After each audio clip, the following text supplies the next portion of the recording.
ساده خوراک چې دی کومې سبزیانې دي په هغه سواد خلکو میلمنو ته هرکلې وایي هر وخت هغې ته خیر مقدم کوي چې یاره تاسو راشئ او سواد ښکلا وګورئ. نو ښکلا خو هر چېرته وي په هرې علاقې کې خو د سواد خلکو ته دا کریډټ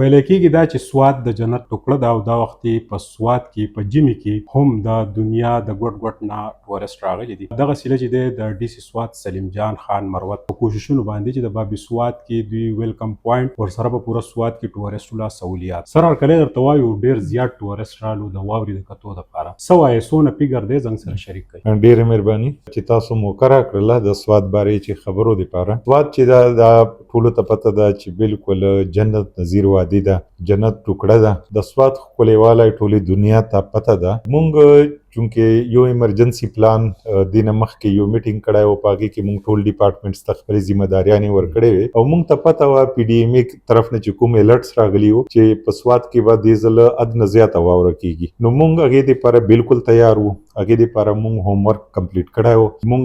جای په جای باندې هغې دپاره پوینټس چې کوم ټورسټ پوینټس دي هغه هم اسټبلیش کړي وو. هغه په لارې باندې مونږ هغې ته سرویسز سنټر هم چې کوم فیسیلیټیشن ډیسک دي هغې مو جوړ کړي وو. سواد کې چې واوره وشوه نو مونږ چونکې سواد تقریبا 200 کیلومیټر ایریا ده، که ته سر لنډکي نه واخلې او موډن نه مخکې لاړ شي نو 200 کیلومیټر ایریا ده. په دې بله ضلع دومره غټه ضلع نشته په د ټولې ایریا کې. ملم جبه مونږ په اولې ورځې کې چې هغې کې ډېر زیات سنوفال شوي و نو مونږ هغه روډونه په یوې ورځې کې ټول کلیر کړي وو.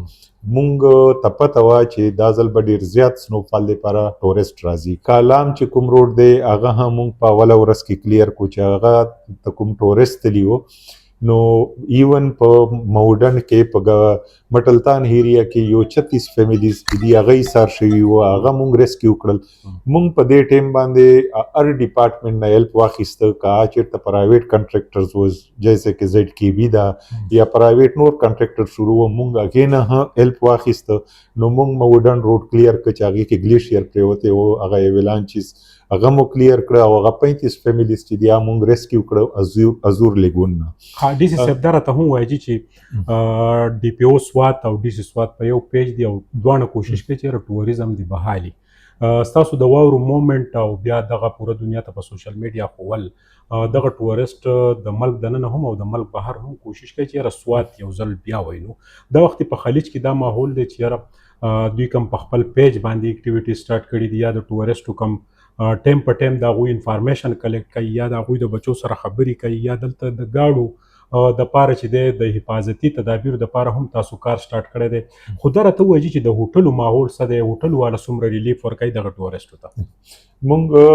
په خپل چې کوم فیسبوک یا وټساپ کوم گروپس دي هغې سره مونږ هوټل اسوسییشن صدر هغې چې چوره باډیز دي هغې کابینټ ممبرز دي هغه هم مونږ سره ایډ و. مونږ به ټوله شپه او ټوله ورځ په دې کې میسیجنګ کول. هغې سره به مونږ ان کانټیکټ وو چې یاره ټورسټ پوزیشن څنګه ده. فرسټ ټایم په دې سنوفال کې زمونږ ټوټل هوټلز انډسټري چې دا هغه ډېره زیاته خوشحاله وه. مونږ ملمجه به ټوله فل پیک وه، فل هوټلز ټول ډک و. کالام ایریا، بیرین ایریا مونږ ایون فرسټ ټایم مونږ چې کوم ګبینجبه ایریا ده هغه هم ټوله ډکه شوې وه د ټورسټ نه. نو ټورسټ په دومره په زیات په تعداد سره راغلي وو خو هغې ته مونږ انتظام ډېر ښه کړی و. ماشاءالله د ټول لاین ډپارټمنټس ته د دې کریډټ زه ورکوم چې ټول لاین ډپارټمنټس ډېر ښه کار وکړو. ایون فیډرل ډپارټمنټ چې ان ایچ ای ده هغه هم ډېر ښه کار وکړو. ډي پی او صاحب او ما په خپله ویزټس وکړل. مونږ بلمجبې تر سایټ ته لاړلو، مونږ هغه روډ کلیرنس اپریشن وکاته او ایون شانګله ټاپ طرف ته چې کوم روډ ده هغه مونږ کلیر کړ. ایون کالام روډ، ګبینجبه روډ، ایون کالاګې کبل، ایون مونږ واله چې کوم بونیر طرف ته چې کوم کړاکړ سایډ ده هغې ته سنوفال شوی و هغه مو کلیر کړ. نو سوات زه دا وایم چې یو واحد ډسټرک و چې هغې کې ټورسټ ته هیڅ مسله پیښه نه شوه. او زمونږ چې بیسیکلي زه یوه خبره کوم چې د ټورسټ باندې زما سوات اکانومي چلیږي. زما ډېر خلک دې سره وابسته دي، روزګار وابسته ده او هغو خلکو چې کوم اکنامک لایف ته هغې په دې باندې ډیپینډ کوي. نو زمونږ اولنی بیسیک مقصد دا و چې ټورسټ په ښه ډېر تعداد سره لاړ شي، سنو فال انجوی کړي. او دومه خبره زه د سوات ښایست د ګوټ ته ورسوم، بلکې پاکستان ته نه، زه وایم چې د نورې دنیا ته ورسوم چې فارن نه خلک راشي او د ما سوات ښایست وګوري. خاص سلیم جان خان دا راته ووایه سر چې دلته سوات توریزم ورسره زراعت ورسره آثار قدیمه درې داسې څیزونه دي چې هغې دپاره دنیا بېتابه ده چې مونږ وایو. نو دا وخت په قطر کې په رمضان 27 رمضان باندې د پاکستانو دپاره د MBSI په خصوصي تعاون باندې مونږ دا غواړو چې د سوات صادري شالونه، د سوات وریجې، د سوات فروټ د دې سټالونه ولګوو. ستاسو په کې څومره کوارډینیشن یې د سوات چیمبر ورسره د دې کاروباري حضرات د دغې دپاره به څه عمل ستاسو په ذهن کې دی چې به روی کار راول؟ تاسو چونکې مخکې هم دا خبره وکړله، مونږ د دې دپاره هغه بیسیک فورم چې دی یو خو ټریډ اینډ کامرس ته او چیمبر ټریډ اینډ کامرس او بل زمونږ کلچر اینډ ټوریزم اتارټي ده، هغو دواړو سره به زه بالکل میټینګونه وکړم، کوارډینیشن به وکړم او انشاءالله سوات د چادرې د سوات د کلچر سره ریلیټډ چې نور کوم داسې ښه هغه دي هغه به مونږ دا ځل قطر ته رسوو او په قطر کې په کوم نمایش کې په دې کې به د سوات نمایندګي ضرور وي. سر د آبادۍ رجحان ډېر سیوا په تیزۍ باندې روان دی. ستاسو چې دی د رقشو خلاف هم یو مهم چې دی د هغې آغاز کړی دی. سلیم جان خان څومره دې ته په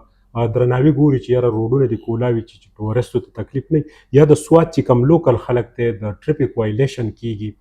د هغې دپاره ستاسو څه میسیج دی؟ بیسیکلی چونکې ایڈمنسټریشن دا هر شیز ګوري چې د ضلعې دپاره څه ضروري دي او څه کې دا پرابلم را روان دي. مونږ سیلاب دی بعد اپریشن یې وکړلې، مونږ چې کوم انکروچمنټ و هغې خلاف مو اپریشن یې وکړلې، بیا یې بعد ګورنمنټ مونږ ډے شفټینګ و، یې بعد مونږ سبزي منډۍ شفټینګ ان پروسس ته هغې بارے کې مونږ وکتل. درېیمه خبره دا وه چې د ټرافیک سوات ډېره غټه مسله ده، په هغې بارے کې مونږ میټینګز وکړل. نو مونږ په دې حل باندې راورسېدلو چې د سوات کې چې کوم غیر قانوني رکشه ده، چې کوم نورو ډسټرکټس نه راغلي دي، چې کوم کې کټ اینډ ویلډ ده، چې کوم ایلیګل دي یا چېرته داسې چې غلا والا رکشې یي بلې ضلعې نه راغلي، نو هغې خلاف ما ایکشن شروع کړی ده. هغه به زه بالکل سر ته رسوم او چې کوم ایلیګل رکشه ده دا به منګورې سوات نه وځي. دا سوات چې عوام چې دي او د سوات چې موجوده کوم روډز دي دا د غیر قانوني رکشو بوج نسی برداشت کولای. سلیم جان خان چې هیډ اف د ډپارټمنټ د سوات ټول وسایل د سترګو مخامخ دي، د ځنګل کټ کېدا درته څومره لوی جرم ښکاري، څومره په سیلاب کې د هغې د وجې نه نقصانات وشو؟ مونږ سیکرټري فارسټ جنید خان چونکې دلته ډي سي هم پاتې دی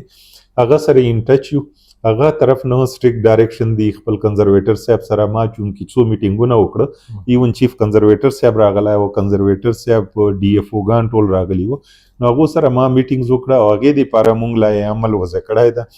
چې فارسټ چیک پوسټ په 24 اورز بحالي، ایګه بعد پولیس وال دي چې هغې ته په چیک پوسټ باندې چېرته فارسټ ملاویږي هغه به ایکشن اخلي. ایون دا مو کړي دي اے سی ستا متعلقه چې کوم هغه مجسټریټس دي په خپلې چې هغه خلاف چې کوم کیس راشي هغه خلاف په سټریکټ سزاګانې ورکوي چې کوم هغه غیر قانوني عمل کړی. بل دا ده چې په کوم ایریا نه مونږ ته دا خبرې راځي چې په دې ایریا کې د جنګلات کټایي یا داسې چې خبره ریپورټ شي، بعضې خبرې داسې چې هسې په سوشل میډیا راشي یا 2 کاله زړوي 3 کاله زړوي، نو هغه خبرې را روانې دي سایډ بای سایډ. خو چونکې مونږ دومره توجه ورکړې ده چې هغه مو بالکل په 24 اور په روډ باندې کېنولي دي چېرې دې خلاف په سټریکټ ایکشن اخلو، چونکې ګورنمنټ ویلي دي چې جنګلات کټایي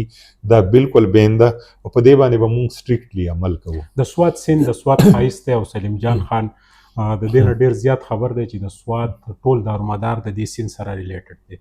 څوک چې د دې سیند بې حرمتي کوي، تجاوز کوي، څومره سختي ورسره کوي؟ هر شیز دپاره ارضي دپاره چې مونږ کوم سیکټري دي هغې دپاره یو قانون جوړ ده. مونږ هغې خلاف انکروچمنټ اپریشن یې وکړلې. اوس مونږ په سیند په غاړه باندې غیر قانوني هوټل هم نشته ده، غیر قانوني تجاوزات نشته دي.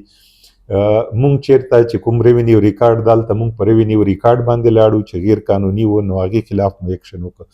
چېرته چې هغه نشته ده چې په هغې په نقشو کې کلیر دي، اریګیشن نقشو کې دا کلیر دي چې 200 فیټ پورې چې کوم چا تجاوز کړی ده، نو هغې خلاف مو ایکشن واخیسته. بله دا ده چې ګورنمنټ یو سکیم اپروو کړ چونکې دا خوړ کله یو سایټ ته ځي کله بل سایټ ته ځي نو کله یې زیاتي ځمکه په خپل هغه کې دریابورد کړې ده چېرته یې خپله ځمکه پریښې ده چې اوبه یو سایټ ته لاړې شي نو هغې دپاره ګورنمنټ یو سکیم اپروو کړ چې مونږ دریای سوات الاینمنټ نو هغې کې سکیم شروع شو اوس کانټریکټر موبلایز ده هغه اوبو دپاره بالکل په سنټر کې پلین کوي او دا به تقریبا چونکې غټ پراجیکټ ده نو کوشش دا ده چې په یوه کال کې به مونږ چې کوم ګرمي سټارټ کېږي هغې نه مخکې به دا مونږ کمپلیټ کړو هغې باندې به بیا د اوبو اثر یوه سایټ ته نه وي نو په دې باندې سټریکټلی روان یو چې چاته نقصان اوبه نه ورکړي چاته داسې کورونه دي یا چیرته نقصان ده په بعضې ایریا کې چونکې مونږ سیند کلاو ده مونږ سیند کې داسې مسلې سوات کې نشته دي هغه دي نقصان هغو ته رسي چې څوک تجاوز وکړي. سلیم جان خان د سوات خوراکونه وریجې سپینې وریجې د پیو ماسته خپله شوق څه لري د سوات کم خوراک ډېر ډپورې باندې خوري؟ زه خپله ساده سړی یم نو ما ساده خوراکونه خوښي نو ایون چې سوات والا چوره سبزي ده دلته کېږي سوات والې میوې په دنیا کې مشهورې دي ایون زه په ډے ټو ډے لایف کې هم دا میوه او دا سبزي چونکې غوښو وطن هغه خو چې کوم لنډي کوتل او په خیبر کې زه پاته یم نو هغه طرف ته خو ساده خوراک چې دی کومې سبزیانې دي په سوات کې ټولې سبزیانې کېږي اما ټولې خوښې دي وریجې او ورجې وریجې ورجه بسته هر څه زه خورم دا خورئ ښه ټورسټ تاسو اوري د دنیا ګوټ ګوټ کې او موږ کوشش کوو چې په انټرنیشنل نیوز پیپر کې دا خبره ریپورټ کوو ستاسو دا ټول دغه څه میسیج دی دغه ټورسټو ته سوات ورته په کمو رنګونو کې بیانولی شي؟ سوات زه په دنیا کې ګرځېدلی یم ما ټول یورپ کتلی ده ما انګلینډ کتلی ده ما رشیا کتلی ده خو زه به دا په ایون سویټزرلینډ مې کتلی ده چې تاسو ته ټول د هغې بارې کې خبره کوي او د سوات ته هغې سره تشبیه ورکوي خو زه دا وایم چې سوات ښکلا چې ده هغه سویټزرلینډ نه زیاته ده هغې ته غرونه وګوره د سوات واله هغې ته فارسټ وګوره په سویټزرلینډ کې به چېرته دومره غټ غرونه نشي میلاو تا ته به دا فارسټ نشي میلاو هلته ټیک ته ګرین هغه دي غرونه دي اوبه دي او جیلونه جوړ کړي دي هغه مصنوعي دي خو ما سوات کې نیچرل بیوټي ده ما کې واوره پرته ده ما کې اوبه را روانې دي مخ ته روانې دي ما فارسټ ده ما فارسټ دیار ده چې په هغه دنیا کې مشهور ده میمن نوازي د هغې نه زیاته ده زما چې کوم ټورسټ رش دی هغه را روان دي دلته نو هغه هغې نه زیاته ده خاص طور باندې د سوات خلکو ذهن باره کې وزه خبره وکړم چې هغه سوات خلکو میلمنو ته هرکلې وایي هر وخت هغې ته خیر مقدم کوي چې یاره تاسو راشو او سوات ښکلا وګورو نو ښکلا خو هر چېرته وي په هرې علاقې کې خو د سوات خلکو ته دا کریډټ ځي چې سوات خلک میهمان نواز ده هغه خپله انډسټریز خلکو ته په صحیح طریقې سره پریزنټ کوي او دنیا ته مونږ کوشش ته مونږ هم په خپل فیسبوک خپل پیج اکټیو کړی ده زمونږ د ټول سنو فال اپریشن مونږ په سوشل میډیا باندې خلکو سره شیر کړ چې راشو د سوات دغه ښکلا ده تاسو را سوات کې اوسه پورې که تا په دې سنو فال سیزن کې کتلی سوات کې نه چېرته داسې ډیت شوی دی نه چیرې خلک داسې پنساو شوي دي هغه مونږ ریکور کړي دي په هغې ورځې مو راوستي دي او سوات هوټلې چې دي هغه بالکل 24 اورز بحال دي اکانومي روانه ده خلکو کاروبار هم روان درنګ جهان مننه ډي سي سوات سلیم جان خان مروت را سره موجود و د ډي سي سوات د ترقۍ دپاره ټوریزم ډیر مهم وګرځو د ټورسټو د راتلو سره هغوی ته مهمان نوازي هم میلاویږي د دې ځای روایتي خوراکونه او د دې ځای روایتي شالونه هم هغوی چې دی ډیر د توجه په لار ګوري د قطر د 28 رمضان د سوات مشهوري صادري ورسره د دې ځای خوراکي اشیا د هغې دپاره به یو سټال لګي د اختر د درېیمې ورځې پورې چې په وکرا سټیډیم کې به 10,000 کسان دغې ته مومنټ کوي ډي سي سوات وایي چې کوشش کوو چې د سوات سبزي د سوات فروټ او د سوات سامانونه موږ دغه خلیج ملکونو ته ورسوو چې دلته په اکانمي کې پیدا راشي دا وخت په سوات کې واورې شوي دي او مهمان نوازۍ ته په ډي سي سوات او ډي پی او سوات په باب سوات باندې هرکلی وایي او ټول ډپارټمنټ ان بورډ دي چې دغه ټورسټو ته څه نه څه پیدا ورسي د کیمرامین عزت حسین سره سهیل باچا سوات